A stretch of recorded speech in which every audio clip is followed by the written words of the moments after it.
যারা ঝাড়খণ্ড শিক্ষক যোগ্যতা পরীক্ষা বা জেটেট 2026-এর জন্য প্রস্তুতি নিচ্ছেন তাদের জন্য একটা খুব বড় আর জরুরি খবর আছে। আপনাদের সব পরিকল্পনায় একটা অপ্রত্যাশিত বদল এসেছে। আজকের এই আলোচনায় আমরা জেটেট 2026-এর সেই সবচেয়ে জরুরি আপডেটগুলো নিয়ে বিস্তারিত কথা বলবো। চলুন শুরু করা যাক। সবার আগে সবচেয়ে বড় যে আপডেটটা সেটা দিয়েই শুরু করি। জেটেট 2026-এর যে বিজ্ঞপ্তিটা বেরিয়েছিল সেটা কিন্তু বাতিল করা হয়েছে। আর এর মানে হল 21শে এপ্রিল থেকে যে আবেদন প্রক্রিয়া শুরু হওয়ার কথা ছিল সেটাও আপাতত স্থগিত।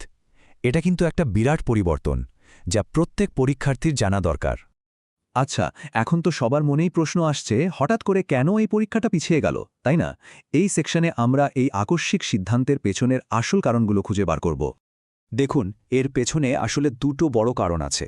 প্রথমটা হলো আঞ্চলিক ভাষা নিয়ে একটা বড় বিতর্ক, আর দ্বিতীয়টা হলো একটা পদ্ধতিগত ভুল, মানে নিয়ম না মেনে বিজ্ঞপ্তি প্রকাশ করা হয়েছিল। চলুন তাহলে এক এক করে ব্যাপারগুলো বুঝে নেওয়া যাক। এই যে স্ক্রিনে আপনারা একটা লিস্ট দেখতে পাচ্ছেন, এটাই হলো সেই অনুমোদিত ভাষার তালিকা। সমস্যাটা ঠিক এখানেই। এই তালিকায় ভোজপুরি, অঙ্গিকা এবং মাগাহির মতো খুব প্রচলিত কিছু আঞ্চলিক ভাষার নামই নেই, আর এই কারণেই একটা বড়সড় বিতর্ক তৈরি হয়। আর দ্বিতীয় যে ভুলটা হয়েছিল সেটাকে বলা যায় একটা প্রসেসের ভুল। নিয়ম হল রাজ্যমন্ত্রিসভার ফাইনাল অ্যাপ্রুভাল পাওয়ার পরেই কোনো পরীক্ষার বিজ্ঞপ্তি প্রকাশ করা যায়, কিন্তু এক্ষেত্রে সেই অ্যাপ্রুভালের আগেই বিজ্ঞপ্তিটা সবার জন্য জারি করে দেয়া হয়, যেটা কিন্তু নিয়ম বিরুদ্ধ। তাহলে এখন পরীক্ষার্থীরা কি করবে? সবার মনেই এই প্রশ্নটা ঘুরছে। চলুন আগামী দিনে কি হতে চলেছে তার একটা আন্দাজ করা যাক।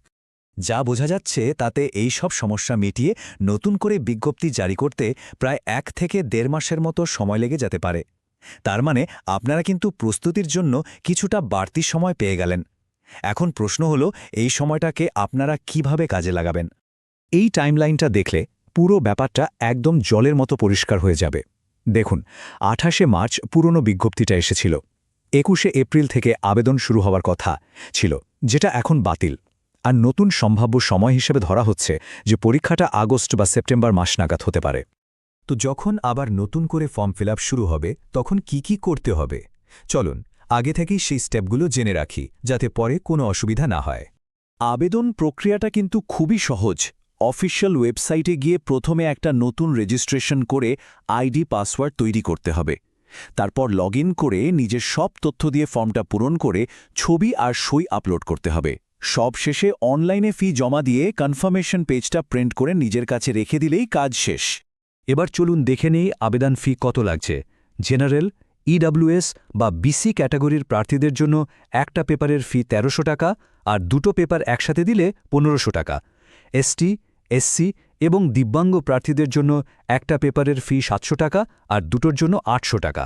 আর আদিম উপজাতি গোষ্ঠী বা পিভিটিজিদের জন্য এটা যথাক্রমে 500 আর 600 টাকা। এত যে প্রস্তুতি, এত পড়াশোনা, এর আসল লক্ষ্যটা কি? লক্ষ্য একটাই, পরীক্ষায় পাশ করার জন্য যে মিনিমাম নম্বরটা দরকার, অর্থাৎ কোয়ালিফাইং মার্কস, সেটা পাওয়া। এখানে একটা খুব জরুরি কথা বলে রাখি, জেটেট কিন্তু কোনো চাকরির পরীক্ষা নয়, এটা একটা যোগ্যতা নির্ণায়ক পরীক্ষা। মানে এটা পাশ করলে আপনি ঝাড়খণ্ডের শিক্ষকতার চাকরির জন্য আবেদন করার যোগ্য হবেন, কিন্তু সরাসরি চাকরি পেয়ে যাবেন না। এটা হলো প্রথম ধাপ। আমরা কোনো মন গড়া কথা বলছি না। এই যে দেখুন, এটা হলো সরকারি বিজ্ঞপ্তিরই একটা অংশ যেখানে কোয়ালিফাইং মার্কসের কথা বলা আছে। আপনাদের দেখানোর জন্যই এটা এখানে রাখা হয়েছে। তাহলে চলুন দেখে নেওয়া যাক কোন ক্যাটাগরির জন্য কত শতাংশ নম্বর পেতে হবে। জেনারেল আর ইডব্লিউএস প্রার্থীদের জন্য 60%, BC1 এবং BC2 এর জন্য 55%, আর এসসি, এসটি, পিভিটিজি এবং দিব্যাঙ্গ প্রার্থীদের জন্য 52%। এই নম্বরগুলোকেই কিন্তু টার্গেট করে এগোতে হবে। তাহলে সব শেষে একটা প্রশ্ন আপনাদের জন্য। এই যে হঠাৎ করে পাওয়া বাড়তি সময়টা, এটাকে আপনারা কিভাবে দেখবেন? একটা সমস্যা হিসেবে নাকি একটা দারুণ সুযোগ হিসেবে? একবার ভাবুন, কারণ এই সময়টায় কিন্তু আপনার প্রস্তুতিকে অন্যদের থেকে কয়েক